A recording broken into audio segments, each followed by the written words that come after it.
From Oklahoma City, Linda Cavanaugh, Jane Giroux, Jim Williams, Bob Barry. This is News 4 Oklahoma. Good evening. News 4 has learned that the owner of the Airchecks fireworks plant has been assessed nearly $30,000 in penalties by the U.S. Labor Department. Now, nearly $4,000 of that is a penalty for owner Alan Johnson for hiring underage workers. Explosions at the Airchecks plant last June killed 21 people, left 5 others injured. After a nearly 2-month investigation, questioned late this afternoon, 20 years. The faction suing longtime curator Dean Crakel for control of the Cowboy Hall of Fame wanted permission to look into Crakel's history during the past 20 years, and the judge said yes. This is just the latest in the long. Oklahoma City Convention and Tourism Commission has released a report that indicates more than 4.5 million people visited the city in 1984 and spent close to 500. Officials overly concerned. According to the director of the commission, these new statistics will be an invaluable tool in attracting businesses and conventions to the city in the future. Expects this information will be especially useful next year when they have 1985 figures to compare the two. Oklahoma City utility customers should get their bills once a month. That's according to a city councilman who proposes change. Scott also says billing more often would not cost the city any more money. State Attorney General Mike Turpin fears that utility companies are getting the upper hand in Oklahoma. These comments came the same week that Oklahoma Gas and Electric goes granted that $127 million rate increase would be the largest single utility hike in Oklahoma history. Well, construction workers are putting the finishing touches on Building 3001 at Tinker Air Force Base. Huge building suffered major damage last fall during a 2-day-long fire. Scott Wallace reports Tinker officials expect the massive building to soon be better than new. Base officials believe it was a plumber's torch which started the fire, which may end up costing taxpayers more than $100 million. For nearly 2 days, firefighters battled the blaze in the big building's roof. Today, school administrators hope the early enrollment will put an end to last-minute confusion over school starting September 3rd. Now, new students are... Still to come, Jim Williams with the weather. And there's a new addition to our Oklahoma City Zoo.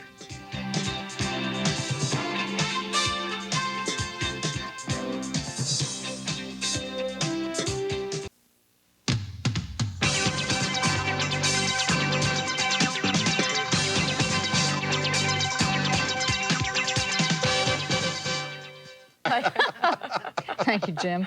Well, it's a fact of life in 1985 that many women return to work soon after giving birth. Well, many of their babies are in child care centers where providing... One of Lisa McLaughlin's goals is to educate child care givers about what infants can and should be doing during those long hours away from parents. What we're doing with Megan right now... Well, it's football time around the state. And Bob's best 18 golf holes continues with golf hole number 12. Big Bob Barry is next.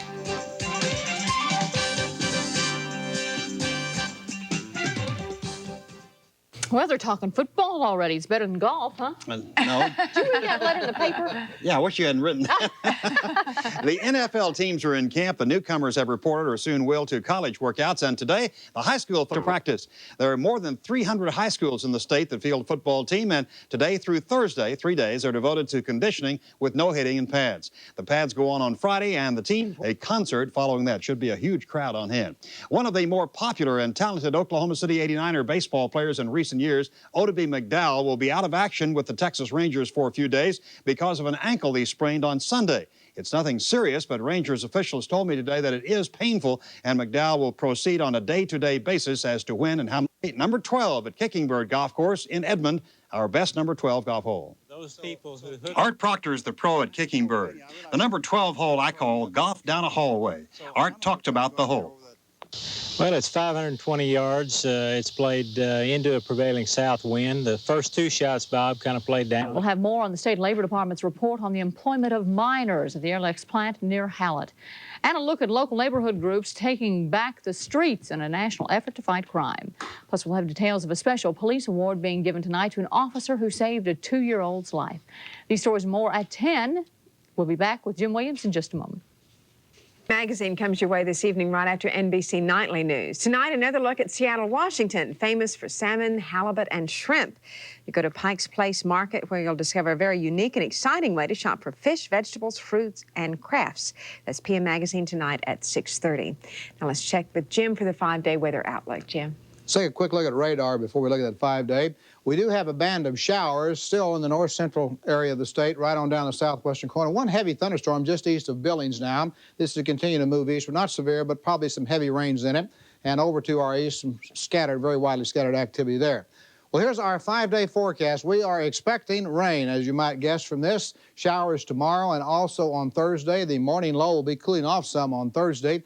As a matter of fact, 90s the next several afternoons, low portion of the 90s, and Saturday and, well, Friday and Saturday, both scattered thunderstorms. The probability will be decreasing, though, by Friday and Saturday. And as we head on into Sunday, well, another cool front. Looks like it's going to be turning significantly cooler. Look at that little high of only 86 and partly cloudy. So some rains in the forecast. Good, thank you. Well, what can you make with 30 bales of hay and one pair of blue jeans, size extra large? Try Scarecrow, not just a holder. Now, if you drive on Interstate 235 near Wichita, you'll be able to see him. He's perched on a telephone pole. You can't miss him. He's wearing a pair of blue jeans and a cotton shirt measuring 12 feet by 19 feet. What do you think? That's a lot. It is a lot. That's a big scarecrow, but in Kansas, you never can tell. That's right. You might need it. Yeah. That's our news. We'll see you tonight at 10. Good night.